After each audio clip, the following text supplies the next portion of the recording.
வாழ்க வளமுடன். SVV real estate சார்பாக அன்புடன் இனிய வணக்கங்கள். இன்றைக்கி நம்ம பார்க்க போகிறது என்னென்னு பார்த்தா, அழகான தார் ரோடு ஃபேஸ் மேலே ஒரு 1.5 ஏக்கர் பூமிங்க. இது எங்கே இருக்குதுன்னு பார்த்தீங்கன்னா, நம்ம கிணத்துக்கடவுலேருந்து வீரப்பனூர் போகிற ரோட்டு, அந்த மெயின் ரோட்டு மேலேயே இது அருமையான ஒரு பூமிங்க. ஒரு 1.5 ஏக்கர். இது பார்த்தீங்கன்னா 2 பார்ட்டுங்க. ஒரு 75 சென்ட் ஒரு பார்ட்டி, இன்னொரு 75 சென்ட் பார்ட்டி இன்னொரு பார்ட்டி.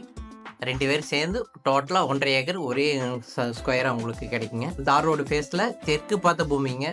ரேட்டு பார்த்தீங்கன்னா ஏக்கர் வந்துட்டு 1,60,00,000 கேட்குறாங்க. கண்டிப்பாக இது ரேட்டு வந்துட்டு அனுசரிப்பு உண்டுங்க.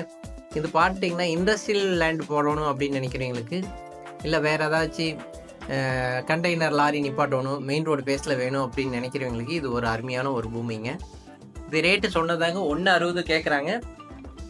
கண்டிப்பாக இது ரேட்டு அனுசரித்து நம்ம வாங்கலாங்க. பார்ட்டி எட்டையே தான் டைரெக்டாக இருக்குது. வேறு ஏதாவது டீட்டெயில் வேணால் கீழே டிஸ்கிரிப்ஷனில் போட்டிருக்கேன். நீங்கள் அதில் நான் எடுக்க முடியலன்னா நம்ம சுரேஷ்குமார்ட்டு இன்னொருத்தர் நம்பர் இருக்கும், நீங்கள் அவருக்குன்னு கூட கூப்பிட்டு பேசிக்கலாம். நீங்கள் நேராக வாங்க, பார்ட்டி எட்டு டைரெக்டாக உட்கார வைக்கிறோம். நீங்கள் உங்களுக்கு பிடிச்சிருந்தா நீங்கள் பார்ட்டி எட்டை நேராக பேசி நீங்கள் எடுத்துக்கலாம். நாங்கள் எங்களால் என்ன முடியுமோ அந்த அளவுக்கு குறைச்சி உங்களுக்கு பூமி வாங்கி தரேங்க.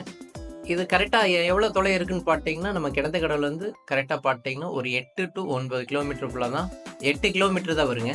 8 கிலோமீட்ரு தார் ரோடு உங்களுக்கு பார்த்தீங்கன்னா உங்களுக்கு கிட்டத்தட்ட ஒரு 60 அடி தார் ரோடு. அது நல்ல பெரிய ரோடுங்க. அது மேலே தான் இருக்குது. அதனால தான் இது வந்துட்டு உங்களுக்கு கமர்ஷியலுக்கு வந்துட்டு இது ஒரு அருமையான ஒரு பூமிங்க. இல்லை நம்மளுக்கு தார் ரோட்டு மேலே நம்ம விவசாயத்துக்கே வேணும் அப்படின்னு நினைக்கிறவங்களுக்குமே இது ஒரு அருமையான பூமிங்க. இது வரைக்கும் நம்ம சேனல் பார்த்ததுக்கு மிக்க மிக்க நன்றி. வாழ்க வளமுடன்.